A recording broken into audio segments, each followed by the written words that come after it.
बिस्मिल्लाहिर्रहमानिर्रहीम। अस्सलाम वालेकुम। नाइन ब्रदर्स टीवी मुबारक जीत आपकी खिदमत में हाजिर है। नाज़रीन, हमारा channel nine brothers TV subscribe कर लें।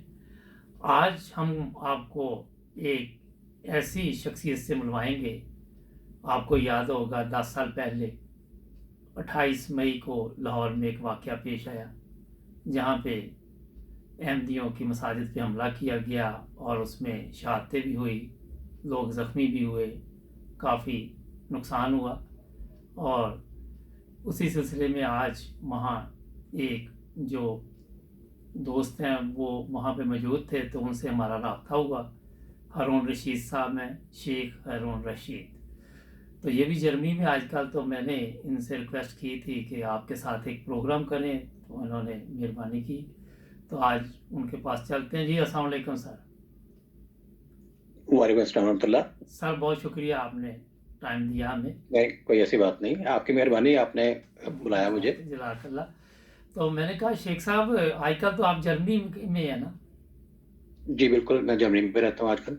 कब से माशाल्लाह यहाँ पे? मुझे तकरीबन 9 साल होने वाले हैं। अच्छा, ठीक ठीक। तो वैसे पाकिस्तान से थोड़ा सा तारफ, रबुआ से तल्लक, ये तो मुझे पता है, लेकिन जी, मैं रब्बा से ताल्लुक़ है। जी जी। और आने से पहले 2 साल पहले मैं, बल्कि 3 साल पहले, तकरीबन 2008 में लाहौर जॉब के लिए गया था। अच्छा। फैसल टाउन में रहता था वहाँ पे, और मॉडल टाउन की मस्जिद में ये वाक़या हुआ था, वहाँ पे मैं था। आप वहाँ मौजूद थे? जी। तो आप उस वक्त क्या कर रहे थे जब ये उन्होंने हमला किया? मैं आपको बताता हूँ थोड़ा। जी मैं जी। ऑफिस से, हम लोग, मैं और मेरे बॉस आया करते थे रूटीन में जी जी। मस्जिद, नमाज के लिए, जुम्मा के लिए। जी जी। तो उन दोनों बॉस तो नहीं थे, मैं अकेला आया था। जी जी। और मैं सोच रहा था कि मैं आज चूंकि पहले आ गया हूँ, तो मैं आज मुरब्बी साहब वाले हॉल में आगे बैठूंगा। अच्छा। तो लेकिन वो पता नहीं क्या था उस वक्त, कोई मामला, कि जब मैं आया हूँ तो मुरब्बी साहब वाला हॉल बिल्कुल भरा हुआ था।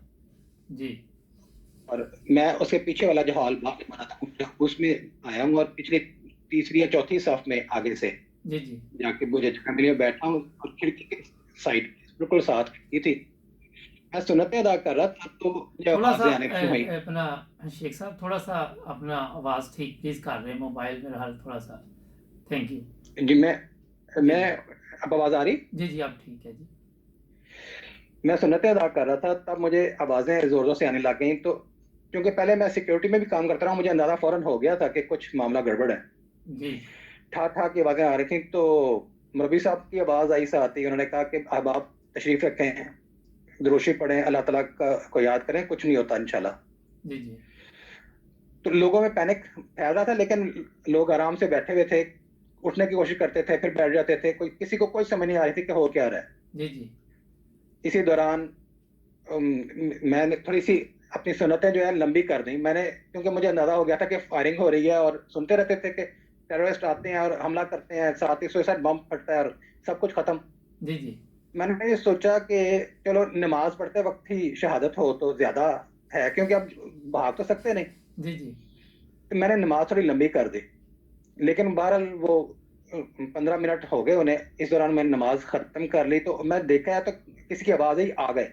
अच्छा, एक मिनट, तो सॉरी, फिर, यहाँ पे मैं एक चीज़ पूछूंगा आपसे। जब आप जी बता रहे जरूर। हैं नमाज पढ़ रहे थे, कोई खौफ दिल में आया हो, कोई ऐसी चीज़ आई हो उस वक्त कि मैं फौरी तौर पे नमाज इधर ही ख़त्म करके देखूं क्या है, ये नहीं आया आपके जहन में? उस लम्हे में जो ख्याल, पहला ख्याल ये आया था, यही था कि शहादत का मौका आ गया है। अच्छा, जहन में आया तो ये चीज़ आपके? नमाज पढ़ते वक्त शहीद हो तो ज्यादा शायद सवाब है, या मेरे दिल में यही आया था कि नमाज पढ़ते वक्त शहीद हो तो ज्यादा मजा है। अच्छा, माशाल्लाह। तो मतलब ये ख्याल आया ही यही था। जी जी। तो मैंने इसलिए लंबी कर दी थोड़ी। और तो वो जिस वक्त आवाज आई कि आ गए, देखा मैंने खिड़की से बाहर, तो एक आदमी नीचे उतर चुका था गेट फांग के, जी जी। और दूसरा उतर रहा था। और जिसने गेट से उतरा उसने घुटना नीचे लगाया और मुरब्बी साहब वाले हॉल की तरफ फायरिंग शुरू कर दी। अच्छा। और उस वक्त मैं पहले, क्योंकि रबा में सिक्योरिटी का रहा हूँ इंचार्ज, जी जी। और मुझे चलाना आता था असला, मैंने ऊंची से हॉल में आवाज लगाई कि अगर किसी के पास असला है तो मुझे दो, मुझे चलाना आता है। जी जी। और मेरे मतलब वो ये था कि पिस्टल भी अगर होती तो वो रेंज में थे, सामने थे। आवाज़ फिर थोड़ी-सी लेकिन मेरा ख्याल मोबाइल हिल जाता है थोड़ा-सा प्लीज़। नहीं, मोबाइल तो बिल्कुल सही है इस वक़्त, अच्छा लेकिन चल पता नहीं शायद मामला कोई और है। चलें ठीक है, अब बेहतर है। जी। वो बिल्कुल रेंज में, लेकिन वो भी ऐसे थे दहशतगर्द के, मुझे लगता है कि जैसे वो बता के उन्हें भेजा गया था कि अंदर कोई असलहा नहीं है। हालाँकि उससे पहले असलहा होता था, जी, जी। बाकायदा लाइसेंस वाला असलहा था, सब ड्यूटी पे रहते खुदाम। जी, जी। उन्हें कोई किसी का खौफ नहीं था। वो सीधा फायर करते, एक फायर करता जा रहा है, दूसरा पीछे की तरफ गया जी, और जी। उसने मौलवी साहब के हॉल की बैक साइड पे दरवाजे से उसने खिड़कियाँ तोड़ी हैं शीशे की और अंदर ग्रेनेड फेंकने शुरू कर दिए हैं। हमें धमाकों की आवाज़ें आ रही हैं, धुआँ, जी, जी। रोशनी, सारा कुछ, और टेरर फैला हुआ था। जी, जी। वहां से जब उसे फायर करता था तो हमारे हॉल में भी आती थी गोलियां, टी टी, जिस वक्त आवाजें आई हैं जी, जी। तो लोग तहखाने में जाने लग गए कुछ। जी, जी। तो मैंने उस वक्त लोगों को कहा कि तहखाने में ना जाएं, यहाँ पे तो आप लोग बिल्कुल फंस जाएंगे, माउस ट्रैप हो जाएगा यहाँ पे, वो ऊपर से खड़ा होकर बम फेंकेगा। जी, जी। तो छत पे ले जाने की कोशिश करने लगा मैं। जी, जी। तो इसी दौरान एक जो टेररिस्ट था वो हमारे के हॉल के खिड़की में से अंदर उसने दाखिल होने के लिए खिड़की का शीशा तोड़ा है और अच्छा, हम लोग उस हॉल को खाली कर चुके थे ठीक। और मैं बाहर चला गया हूँ। खैर वो मैंने देखा, 15-16 साल का था लड़का, यंग सा, अच्छा, बिल्कुल परेशान, दाएं बाएं देख रहा था कि बंदे किधर गए। मैं शीशे में से देख रहा था, जो टिंटेड ग्लास होते हैं उसके नीचे से। अच्छा। तो जब मैंने जितने लोगों को ऊपर भेज सकता था वो ऊपर गए, कुछ तहखाने में चले गए। जी, जी। मैं भी भागा ऊपर की तरफ तो उसने फायरिंग की है। उसको चूंकि टेंटेड का हवाला नजर आ रहा था, जी, जी। वरना मैं जानता हूँ इन लोगों के निशाने बहुत ही पक्के होते हैं। लेकिन आपने बताया तो वो इतनी मेरे इतनी दाएं यंग बाएं उम्र का गोलियां लड़का आप लगी। बता रहे हैं कि काफ़ी यंग था, लेकिन काफ़ी जी। तजुर्बा था उसका फिर तो। वो इन लोगों के और काम ही कुछ नहीं था होता। 8-8 9 9 घंटे रोजाना की प्रैक्टिस करवाते थे इन्हें। जी, जी, जी, जी। बिल्कुल दुरुस्त फरमाया आपने। तो ठीक। अच्छा, फिर क्या हुआ जी? भागा हूं तो इसी दौरान अंदर हॉल में कुछ खुदाम गए थे उसे पकड़ने के लिए। 6 खुदाम थे, वो भागे हैं आगे लजना हॉल की तरफ जी, जी।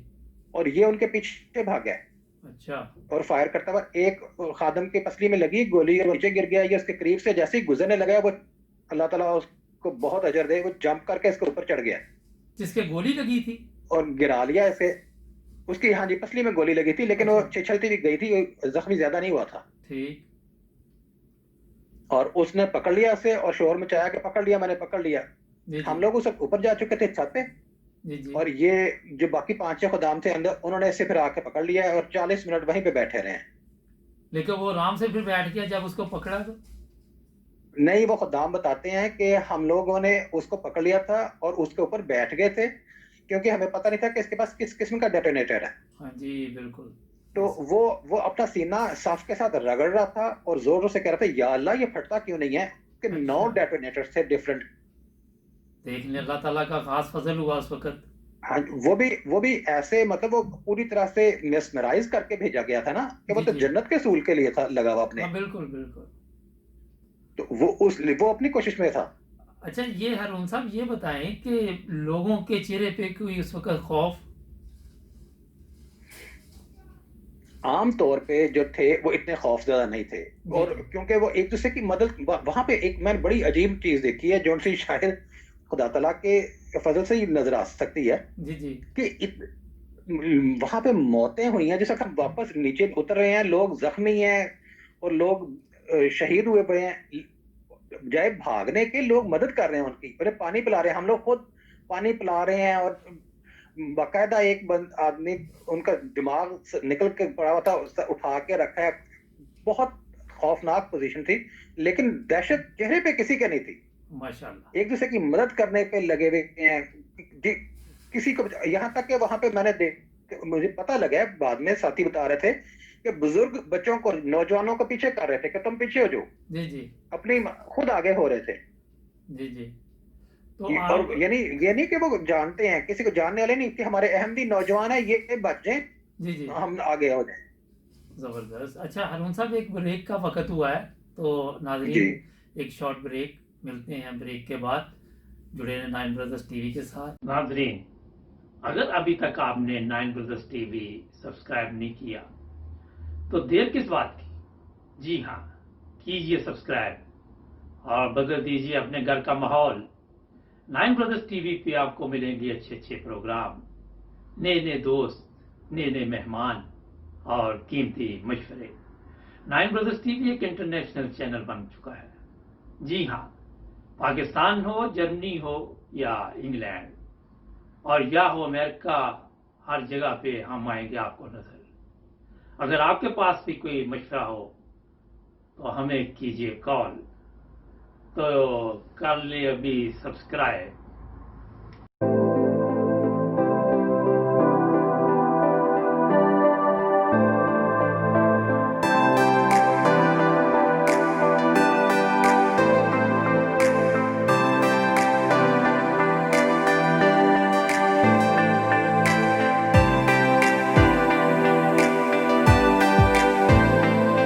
जी नाज़रीन, ब्रेक के बाद मुबारक जीवेद और हमारे साथ शेख हरून साहब हैं जर्मनी से।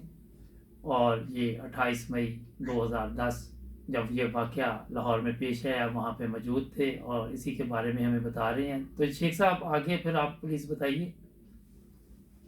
जी।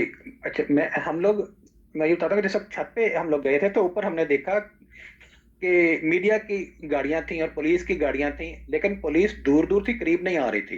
डर रही थी।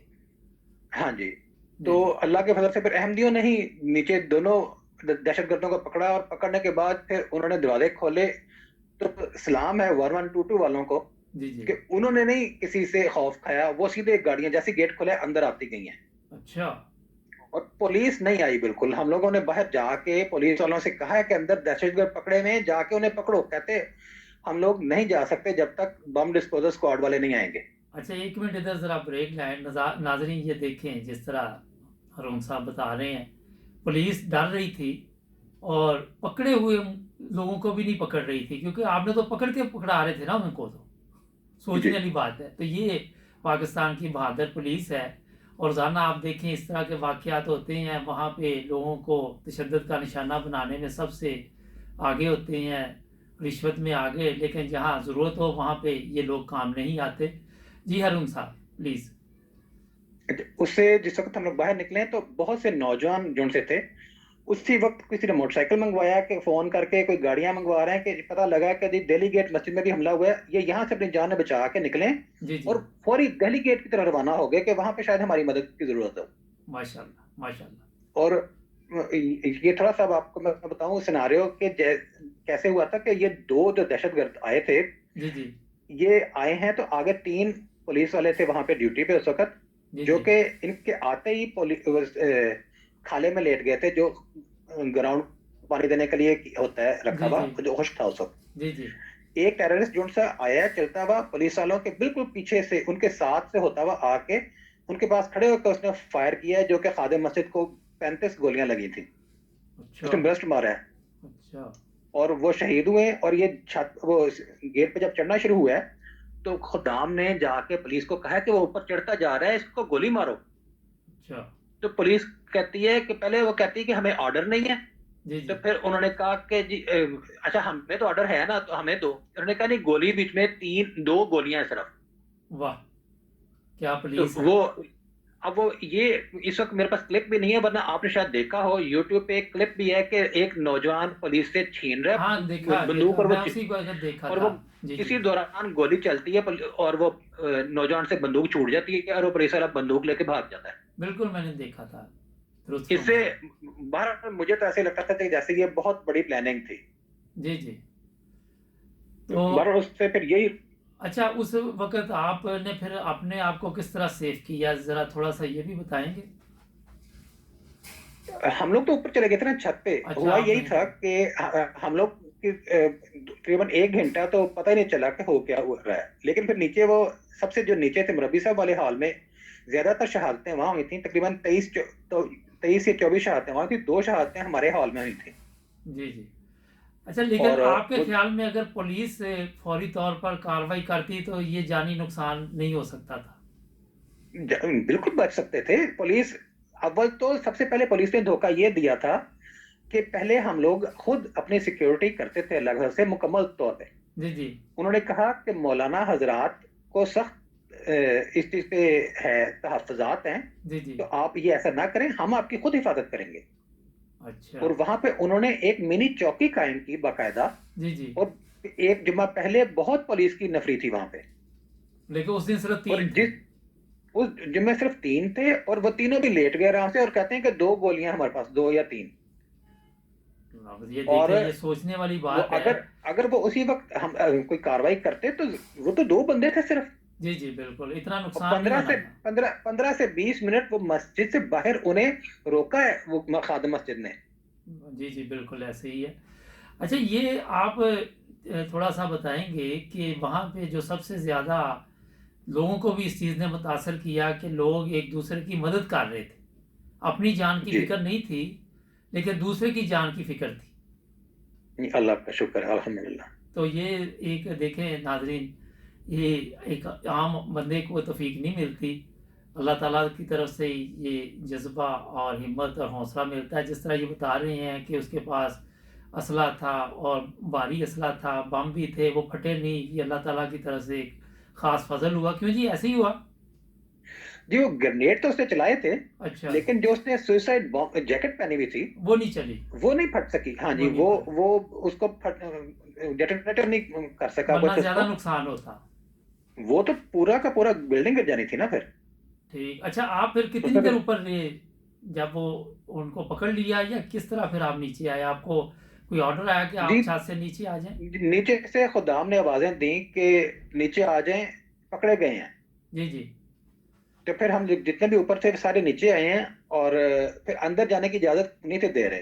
ठीक। जो तो अंदर थे वो मदद कर रहे थे, जी लेकिन जो ऊपर से या कहीं से भी आ रहे थे या तय खाने से निकल रहे थे, वो खुदाम आवाजें दे रहे थे कि जल्दी से जल्दी मस्जिद खाली कर दें। जी जी। तो क्योंकि उस वक्त ये बाद में मुझे फिर पता चला कि उस वक्त उनका खुद ख्याल था कि यहाँ पे इन्होंने बम प्लांट ना कर दिए हों। ठीक ठीक। तो वो फौरी तौर पे खुदा सारे अफराद को बाहर निकालना चाह रहे थे। जी जी। अच्छा और हम हारून लोग फिर साहब, बाहर निकले। ये तो चले, उस वक़्त वाक़या पेश आया, लेकिन ये वहाँ पे आपके घर वाले उस वक़्त रबुआ में थे या लाहौर में थे? वो घर रवा में थे। अच्छा, उनको पता था कि आप वहाँ पे मौजूद हैं? जी, उन्हें पता था कि मेरी मस्जिद है, लेकिन ये अंदाजा नहीं था उस वक्त कि मैं इस वक्त हूँ कि नहीं। वो मुझे फोन कर रहे थे, लेकिन फोन गाड़ी में था और मैंने बंद किया उस वक्त। लेकिन फिर मैंने किसी दोस्त से फोन लिया, और फिर ठीक। मैंने बताया अम्मी को और अपनी मिसेस को कि खैरियत से मैं बताना नहीं चाह रहा था। इसलिए बताना नहीं चाह रहा था कि मैंने कहा कि अभी मैं बताऊंगा कि मैं ठीक हूँ, जी जी। और जब वो सुसाइड जैकेट फटेगी तो फिर सारे खत्म हो जाएंगे, तो फिर वो ज्यादा परेशानी होगी। जी जी। तो लेकिन जिस वक्त मैंने देखा कि मीडिया वगैरह सारा है, तो मैंने कहा परेशान हो रहे होंगे घर वाले, बता देता हूँ कि अभी तक तो खैरियत है। ठीक। इसके तो लेकिन उनको वरना अंदाज़ा नहीं था कि आप वहाँ जुमा पढ़ने गए हुए हैं? नहीं, उन्हें ये पता था कि मैं मॉडल टाउन की मस्जिद में ही जाता हूँ, लेकिन उस ठीक। वक्त ये कंफर्म नहीं था कि मैं इस वक्त हूँ या नहीं। लेकिन वो कोशिश कर रहे थे लेकिन कि आपके साथ राब्ता हो राबता, किस तरह। हाँ, राबता नहीं चूंकि हो रहा था, इसलिए परेशान थे। ठीक ठीक। अच्छा, ये आपने कभी गौर किया कि यहाँ आप जर्मनी में रह रहे हैं, लेकिन यहाँ पे कभी इस तरह के वाक़यात भी नहीं होते, लेकिन यहाँ की पुलिस और पाकिस्तान की पुलिस में 9 साल से आप यहाँ रह रहे हैं, आपको कोई फ़र्क नज़र आ रहा है यहाँ? यहाँ पे तो टोटल 3 मिनट लगते हैं, पुलिस भी पहुंचती है और एम्बुलेंस भी पहुंचती है। और कंट्रोल भी करते हैं वो? असल चीज मैं समझता हूँ कि एक्शन के बाद कंट्रोल करने से ज्यादा जो असल चीज है वो है इंटेलिजेंस। बिल्कुल। और इंटेलिजेंस कंट्रोल्ड हो अगर, तो फिर इंसिडेंट होता ही नहीं है। लेकिन ये आप देखें, इतने बड़ा हमला किया उन्होंने 2 जगह पे, तो आपके ख्याल में क्या उनको पता नहीं था, पुलिस को इत्तला नहीं थी कि इस बहुत तरह अच्छी बड़ा। तरह से अगर आप मेरा ख्याल पूछते हैं, मैं जाती राय ये है कि पुलिस के इलम में नहीं था, बल्कि पुलिस की मदद उन्हें हासिल थी। क्योंकि पुलिस वाले जैसे ही वो आए हैं तो वो लेट गए, जिस तरह आप बता रहे हैं, तो नहीं, उन्होंने आपके आगे से पास कोई टाइम नहीं कार्रवाई है, नहीं की। वरना मैं आपको तफसील से नहीं बताता नहीं, कि वो बताएं बताएं कितना। तफसील से। हम एक और ब्रेक लेंगे, ये आपसे बहुत ज़रूरी थी बात करनी। उसकी वजह ये है कि मैं लंदन में था उन दिनों, और जुमे का दिन था मेरा ख्याल है, तो जुमे पढ़ने जाना था हमने। तो जैसे ही टीवी लगाया तो यार भाई पे ये चल रहा था प्रोग्राम, बड़ी तकलीफ का दिन था हमारे लिए भी वो वाला ना, आपको सही बता हम्म। रहे हैं। बड़ी मुश्किल से वक्त गुजर रहा था, लेकिन दुआ बहुत कर रहे थे सब। तो ये वाकया कोई मामूली वाकया नहीं था, क्योंकि जी इतने लोग शहीद हो गए। मैं भी रबुआ गया, वहाँ कब्रिस्तान, वहाँ मैंने वो देखी कब्रें भी उनकी ना, दुआ भी की। तो तकलीफ़ बहुत है, ज़ाहिर है इतने जानी नुकसान, और फिर कितनी लोग जो औरतें हैं वो मुतासर हुई, बेवा हो गई, क्या क्या हुआ। ये तो जमात अहमदिया, मेरा ख्याल काफ़ी बड़ा ये नुकसान था हमारा उस वक़्त ना। जी बिल्कुल 100 के अच्छा, करीब थी हाँ शायद। जी, तो एक ब्रेक लेते हैं, तो ब्रेक के बाद फिर आपसे इसी मौजू पे थोड़ी सी और बातचीत करते हैं। नाज़रीन जुड़े रहिए जी नाइन जरूर। ब्रदर्स टीवी के साथ, मिलते हैं एक शॉर्ट ब्रेक के बाद। नाज़रीन, अगर अभी तक आपने नाइन ब्रदर्स टीवी सब्सक्राइब नहीं किया तो देर किस बात की। जी हाँ, कीजिए सब्सक्राइब और बदल दीजिए अपने घर का माहौल। नाइन ब्रदर्स टीवी पे आपको मिलेंगे अच्छे अच्छे प्रोग्राम, नए नए दोस्त, नए नए मेहमान और कीमती मशवरे। नाइन ब्रदर्स टीवी एक इंटरनेशनल चैनल बन चुका है। जी हाँ, पाकिस्तान हो, जर्मनी हो या इंग्लैंड, और या हो अमेरिका, हर जगह पे हम आएंगे आपको नजर। अगर आपके पास भी कोई मशवरा हो तो हमें कीजिए कॉल। तो कर ले अभी सब्सक्राइब।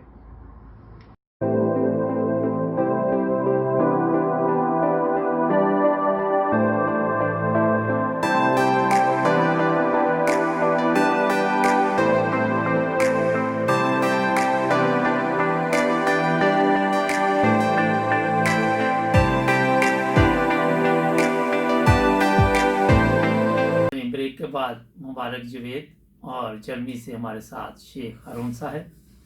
जी शेख साहब, तो फिर आप थोड़ा सा और बताएं तफसील से इस वाकया को प्लीज़। अच्छा आप उसमें उसके बाद फिर जिस तक हुआ है मॉडल टाउन के बाद मैं तो फिर अपने ऑफिस में आ गया था। जी जी मैं वहाँ पे इंटरनेट कंपनी में काम करता था, जी जी सॉफ्टवेयर हाउस में। जी जी तो बाकी जितने भी बहुत सारे लोग डेलीगेट चले गए थे, फिर हमें इत्ला मिली और जो हमारे जैन साहब आला थे उन्होंने फोन किया कि जौहर टाउन जी में जी एक जिना हॉस्पिटल, सॉरी, जना जिना हॉस्पिटल में जख्मी हमारे जा रहे हैं, तो वहाँ पे खदमत की जरूरत है, तो आप जा सकते हैं। जी जी तो मैंने वॉलंटियरली पेश किया अपने आप को, बिल्कुल जा सकते हैं हम लोग। फिर रात की ड्यूटी मेरी होती थी जी जी और हम लोग गए वहाँ, लेकिन ये हमारे 3 दिन के बाद हमने जाना शुरू किया था। ठीक। और वहाँ ये मामला फिर बल्कि 2 दिन के बाद तो पुलिस पे भी हमला हुआ वहाँ पे, जी जी बिल्कुल। मॉडल टाउन में भी, जिन्ना हॉस्पिटल में भी। हुआ और बिल्कुल। जब मैं गया हूँ रात को, तब उस वक्त सेफ वार्ड बना चुके थे पुलिस और सारे हॉस्पिटल वाले मिलके। जी जी एक हर तरह से बंद किया था उन्होंने। और लेकिन वहां पे भी ये हुआ कि जब मैं गया हूँ ड्यूटी के लिए बैठा हूँ, तो मेरे सामने एक गेट था, शीशा का दरवाजा था बड़ा सा। जी जी उसे मैंने खोल के चेक किया तो वो बहुत बड़ा एक सिक्योरिटी लैब्स था। जी जी उसमें मैं 3rd फ्लोर पे था, नीचे उतरता गया हूँ तो वो नीचे तक कोई रुकावट नहीं थी। ठीक। और मैंने उसी वक्त फिर इतला की अपने ऑफिस में, और नासर जो थे हमारे आला, उन्होंने बताया एएसपी को। वो आए, फौरी तौर पे उन्होंने देखा, और वहां पे जो एक इंस्पेक्टर थे जी उनको जी मुअत्तल किया वहीं पे कि ये पता लग, बाद में बार उन्हें शक किया था कि ये मिले हुए थे पुलिस वाले भी ना उसके साथ। और जी वो जी एक डॉक्टर के बारे में पता लगा था जो बाद में पकड़ा गया, वो भी पुलिस उनके टेररिस्ट के साथ मिला हुआ था। जी जी और उसी के पास वो पुलिस टेररिस्ट आके रुके थे रुके और थे। उन्होंने पुलिस पे हमला किया था। बिल्कुल ऐसे ही है। तो ये हारून साहब, आप ये सोचते हैं कि ये पाकिस्तान में जिस तरह उस वक़्त लोगों को शहीद किया गया और जानी नुकसान इतना हुआ, इसके पीछे आपके ख़्याल में गवर्नमेंट को भी कोई ना कोई तो तलाह होगी उस वक़्त की?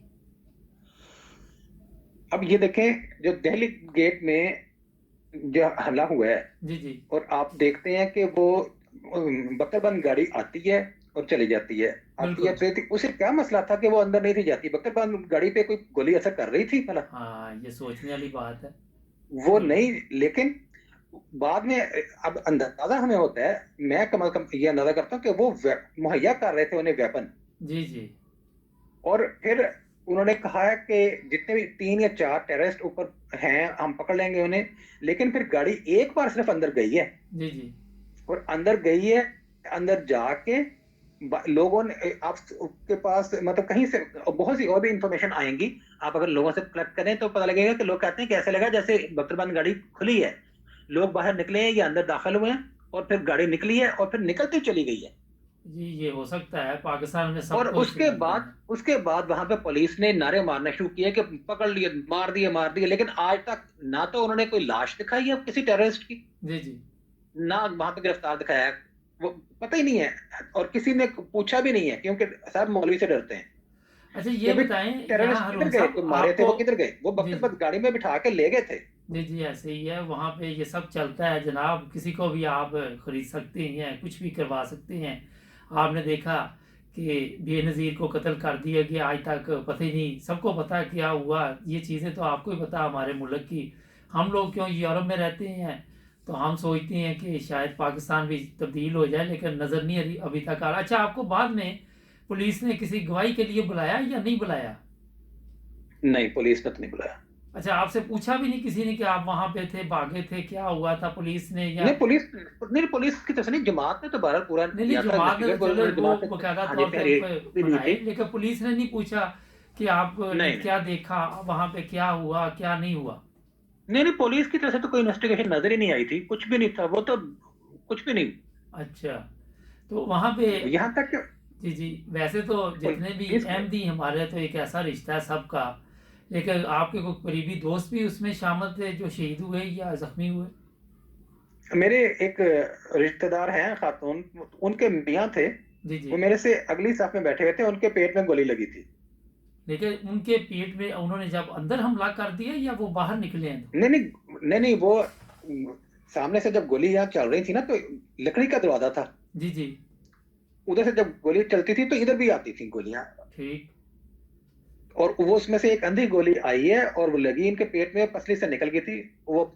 अल्लाह का शुक्र है बच गए, ऑपरेशन हुआ, उनकी 1 से 1.5 फुट बड़ी यहाँ भी काटनी पड़ी। अच्छा। तो बाकी फिर इस तरीके से हमारे उधर हॉल में 2 शहीद हुए थे, जख्मी हुए थे 2-3। जी जी। ज्यादातर शहादतें मरबी साहब वाले हॉल में, आगे फ्रंट हॉल जो था उसमें हुई थी। जी जी बिल्कुल ऐसे ही है। तो अरुण साहब ये तो आपने पूरा वाकया अच्छे तरीके से पेश किया। अब आप जर्मनी में अपने आप को सेफ समझते हैं? समझना तो चाहिए, लेकिन मेरा केस यहाँ पे अभी तक पास नहीं हुआ, इसलिए मैं सेफ नहीं समझता। नहीं लेकिन ये वैसे यहाँ इबादत वगैरह की या नमाज की कोई ये प्रॉब्लम नहीं आपको? जर्मनी में तो बहुत अच्छा है, यहाँ पे तो बहुत, इसलिए कि मैं यहाँ पे आके तो पहली बार मैंने अपने आप को इतना आजाद महसूस किया, प्रैक्टिस की है। यहाँ तक कि पार्क में जाते हुए अगर नमाज का टाइम हो गया है, करीब जी जी। मस्जिद वगैरह नहीं है, तो जहाँ मर्जी नमाज पढ़ लें। जी जी। मैं था हॉल में था, वहां पे सीढ़ियों पे बैठ के मैंने नमाज पढ़ ली, किसी ने कोई रोक टोक नहीं है, ना किसी का डर खौफ है। किसी को नहीं है यहाँ पे, हाँ यही जी, फ़ायदा है कि आप मजहबी आज़ादी है, आप अपनी इबादत करें, कवानीन हाँ का एहतराम अल्हम्दुलिल्लाह, करें। यही है। केस भी हमारी दुआएं आपके साथ हैं, इंशाल्लाह ताला पास हो जाएगा। जज़ाकल्लाह। थोड़ा टाइम हाँ लगता है यहाँ पे ये जर्नी, क्योंकि मैं काफ़ी अरसे से, मेरा तल्लुक यूरोप से है, 86 से मैं यूरोप में हूँ, तो मुझे पता है ये ममालिक बड़े अच्छे हैं।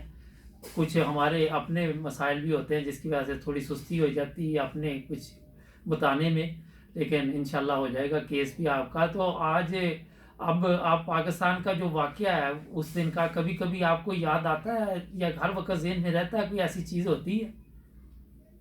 हर वक्त नहीं, अब लेकिन शुरू में 1 से 1.5 माह मुझे मेडिसिन लेनी पड़ी थी, मेरे बहुत ज्यादा असर हो गया था। जी जी।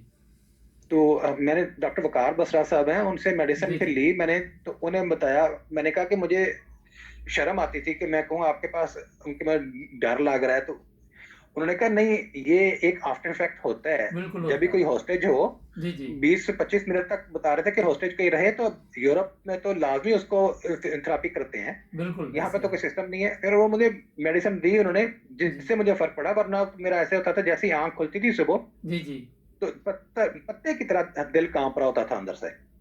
मतलब और खौफ था। मुझे अपना, मैं जब मस्जिद में नमाज पढ़ने जाता था, तो मस्जिद ये महसूस होता था, जितनी देर मस्जिद में हूँ उस वक्त तक ठीक रहता था कि यहाँ पे मैं ठीक हूँ। जी जी। सेफ्टी ये महसूस होती थी कि हाँ, यहाँ पे अगर मुझे मैं मारा गया तो यहाँ शहीद होऊंगा। जी जी। और बाहर निकलता था तो जो बंदा देखता था मुझे, मुझे लगता था ये तालिबान का साथी है। मतलब ज़हनी तौर पे आप काफ़ी डिस्टर्ब रहे, फिर अल्लाह का ख़ास फजल हुआ और आप नॉर्मल काफी देर ज़िंदगी में डिस्टर्ब वापस रहा। आ हाँ गए। जी, अल्हम्दुलिल्लाह अब ठीक है। चले अपना शेख साहब आपसे बात करके अच्छा लगा, ताकि हमारे जो नाजरीन हैं वो देखें। इसमें थोड़ा सा मैं बता दूं कि एक जो मोमन होता है उसके ज़हन में क्या उस वक़्त आता है, जिस तरह शेख साहब ने बताया कि मैंने नमाज नहीं तोड़ी, मैं पढ़ता गया कि अगर मेरी किस्मत में शहादत लिखी है तो नमाज की हालत में आए, और अगर कोई और देखे होता जो तो वो डर के भाग जाता या नमाज वहीं तोड़ देता। लेकिन ये शेख साहब ने जो बात की माशाल्लाह बहुत ज़बरदस्त, मैं भी इससे काफ़ी मुतासर हुआ हूँ। शेख साहब कोई आप पैगाम देना चाहें हमारे नाजरीन को? नहीं, आपने जो कहा मैं इस लायक तो नहीं हूँ जितना आपने मेरी तारीफ कर ज़रा आवाज़ ठीक नहीं आ रही है आपकी, अब ठीक होगी जी, सॉरी, अब प्लीज़। जी। मैं लोगों को कुछ भी नहीं, सिर्फ इतना कहना है कि हमारा अहमदियत का तो एक ही प्रचार है, love for all hatred for none. ज़बरदस्त ज़बरदस्त। और अब अल्लाह के फजल से हम लोग जिस वक्त इस तरह की दुनिया में है कि आप हर चीज आपकी उंगलियों के फिंगर टिप्स पे है। जी जी आप सिर्फ कंप्यूटर को खंगालें थोड़ा सा और आपको पता चल जाएगा कि नबी करीम सल्लल्लाहु अलैहि वसल्लम ने जो फरमाया था, उनके फरमाने के मुताबिक मसीह और महदी आ चुके हैं। जी जी और अब उनको माने बगैर चारा नहीं है। जी जी। और ये आपका देखे ना, सिर्फ यहाँ पे जिद शेख साहब मैं जिद ये पे बताऊं, रुकेंगे। सॉरी, मैं यहाँ से ये भी बताऊं कि आपको कभी भी कोई अहमदी ऐसा नहीं मिलेगा जो किसी को नुकसान दे या किसी की मस्जिद को आग लगाए या किसी के घर को आग लगाए। क्यों जी शेख साहब, अमन पसंद लोग, हर जगह पे अमन का पैगाम। हमारा जो ये जो नारा है love for all hatred for none, ये हम लोग प्रैक्टिस करते हैं अल्लाह के फजल से। जी जी माशाल्लाह। ये सिर्फ हम जुबानी नहीं कहते, हम और अल्लाह के फजल से पूरी दुनिया, यहाँ तक कि पाकिस्तान में जोन सा बंदा अच्छा नजर आता है जी जी। उसको कहते हैं तू कादियानी तो नहीं। एक ये भी एक बहुत बड़ा मसला वहाँ पे। हाँ जी, किसी बुरे बंदे को नहीं कभी पूछेंगे कि तू कादियानी तो नहीं। हर जो बंदा जो सा नमाजें पढ़ रहा होगा या जो नेक होगा, जो रिश्वत नहीं लेता होगा, वो कहेंगे पता करो ये कादियानी तो नहीं है। अब वो हो ना हो, वो बात का मसला है। हाँ जी। तो ये चीज़ें भी देखें नाजरीन। अब ये भी एक बड़ी ज़बरदस्त बात की कि अगर कोई काम भी अच्छा करे तो उसको कहना शुरू कर देते हैं कि इसका तल्लुक अहमदियत से है। तो यहाँ तक कि ज़ियाउल हक के बारे में भी ये शक हो गया था इन्हें। काफ़ी ज़ियाउल जो हक बड़े बड़े नमाजें लोग हैं पढ़ता उनके बारे में इस तरह के न्यूज़ आते रहते हैं, जो भी कोई काम ठीक करे ना तो ये जी। फौरी तौर पर उसका, मैं बताता हूँ शेख साहब आपको, अगर वो कादियानी होता है, अहमदी होता है, ये नहीं तल्लुक होता ये है कि आपने देखा पाकिस्तान का जो कोई भी इदारा है वहाँ पे फ़ौज के अलावा मसाइल बहुत ज़्यादा है। अगर दुरुस्त फौज बात। में अगर ये पुलिस में कोई अच्छा बंदा आ जाए, प्रॉब्लम ये होती है कि फिर वो रिश्वत बांटी नहीं जाती, वो मना करता है, तो जो इनको अच्छे काम से मना करेगा वो बुरा बन जाएगा। कोई भी दफ्तर है ना, कोई भी महकमा है, सही। ये होता है मकसद असल में। शेख साहब बहुत शुक्रिया, आपने टाइम दिया, 9 ब्रदर्स टीवी पे आप आए, आपने टाइम दिया। आपकी बहुत नवाजिश। हाँ जी, टाइम ख़त्म हो रहा है नाजरीन। जुड़े रहें 9 ब्रदर्स टीवी के साथ, अपना ख्याल रखें, मिलेंगे अगले प्रोग्राम में। दाएं बाएं अपने हमसाए हर तरफ नज़र रखें, अगर किसी को किसी मदद की ज़रूरत हो तो ज़रूर कीजिए और सब्सक्राइब करना मत भूलें। बहुत शुक्रिया जी आपका भी, अल्लाह हाफिज़।